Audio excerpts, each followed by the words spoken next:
Hi everyone, this is Mr. West, and today we're doing a Khan Academy tutorial on rate problems. One of my suggestions is start with unit rates. I have a video on that, and it's another Khan Academy exercise, but I should explain everything in this video regardless. Okay, so let's go ahead and get started. So Brenda can deliver 644 newspapers in 7 hours. How many newspapers can she deliver in 9 hours? Okay, so what we want to do first is we just want to figure out how many newspapers per hour she can deliver. Now there's another way to do this using proportion. I'll try to show that way also. But newspapers per hour using the unit rate, I think, in my opinion, is the best way to do this problem.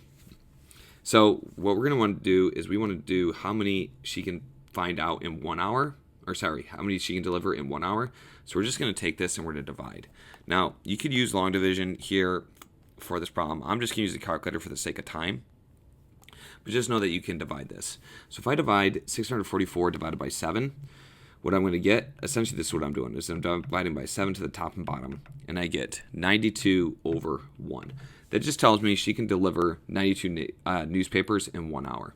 So that is just 1 hour though. I want to know 9. So now I'm going to take this number and I'm going to multiply it by 9. So take 92 times 9, and I get 828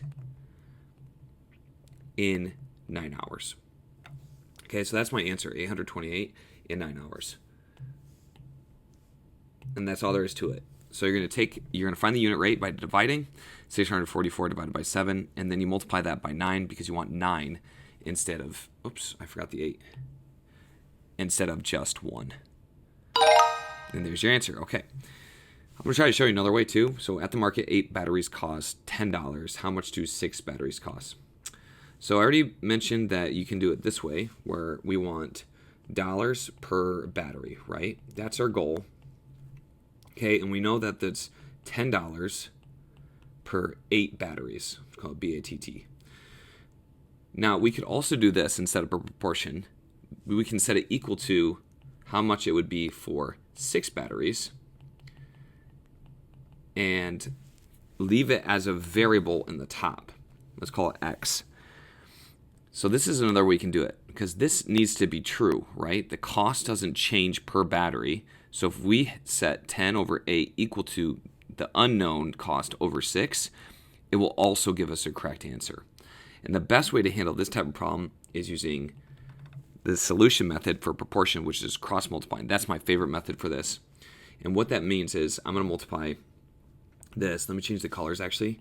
I'm going to multiply 10 times 6 first and put that on the left. So 10 times 6 on the left, set that equal to, and on the right I am multiplying 8 times x, which is just 8x. And that's my new equation that I have. So what does that look like? Well, it looks like 8x on the right, still, my equal sign, and then 60 on the left. Now how do I solve that? Well, I need to divide by 8 to both sides, because that's how we undo that multiplication. So 60 divided by 8 is going to give me my correct answer. So I'm going to do 60 divided by 8 on the calculator just real quick. Again, you can use long division, and I get 7.5 equals X. So it's $7.5 for 6 batteries. So I didn't even find the unit rate this time. I hope you guys see that. Now, if you want, you can do, all right, let's do 10 divided by 8. That'll give me the cost per battery. So 10 divided by 8, that's 1.25. And then I could multiply this by the 6 batteries. And I get the same thing. I get 7.5 as an answer. So 2 different ways to do it. I'm guessing most teachers are going to teach the proportion method. My favorite way is the unit rate because I feel like it's more useful. But either one works. Use what's best for you.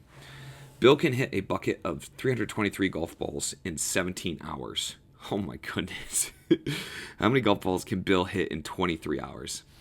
A couple different ways to do this. I'll show you both setups.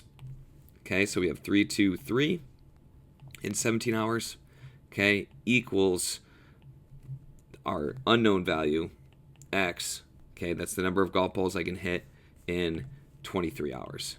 Okay, so I'll show you the cross multiplication method just because that was probably kind of fresh.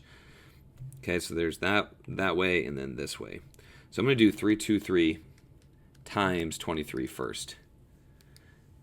So we get 7,429 on the left side, and on the right side I get 17x.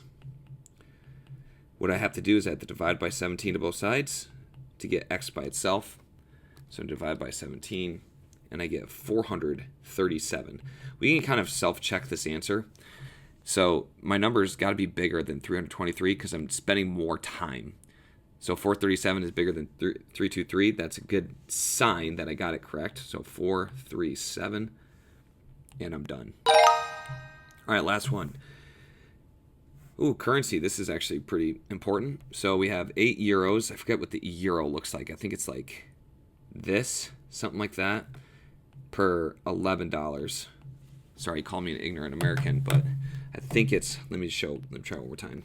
I think it's like that E with, it might even just be like that. Maybe it's 2. All right, we're just going to call it that because I think that's what it is. All right. So 8 euros for $11. At this rate, how many dollars can Tommy get with 12 euros? Okay, so again, we could do the unit rate here, but I'm going to set it up as a proportion. It might be just a little bit easier in this case. And we don't know the number of dollars. Okay, so you notice something. I have an x in the denominator this time, and that's okay. It doesn't really matter. If you were doing the unit rate, you'd want probably the x on the top. But yeah, it doesn't matter that the x is in the denominator, but it's important that if you do euros in the top, you have to have euros in the top and dollars in the bottom here. Okay, so the way you do this is you get 8x on the left, and then you get, was that 132 on the right, 12 times 11. And then you would divide by 8.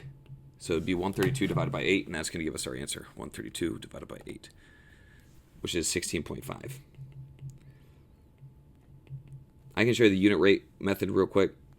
Okay, so 12 euros.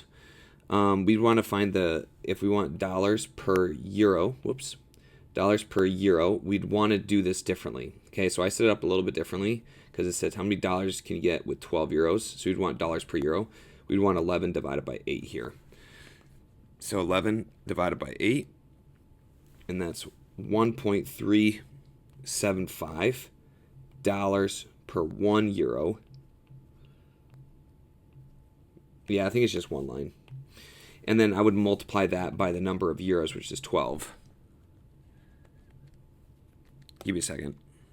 And I get the same thing. Okay, so just making sure you understand the question, following exactly what it's setting up. I set it up differently than it was asking, but as long as I kept that euros and euros in the top, dollars and dollars in the bottom with my proportion, it doesn't matter. But if you're going to do the unit rate method, make sure you guys are doing the right calculations with regard to which unit should be on top. So $16.5 is my answer. It really should be 16.50. And I'm done. Apparently got a Ripple badge. So that's all there is to it. I hope you guys enjoyed this video. If you have any questions, make sure to leave a comment. And I look forward to seeing you next time right here on Wes Explains Best.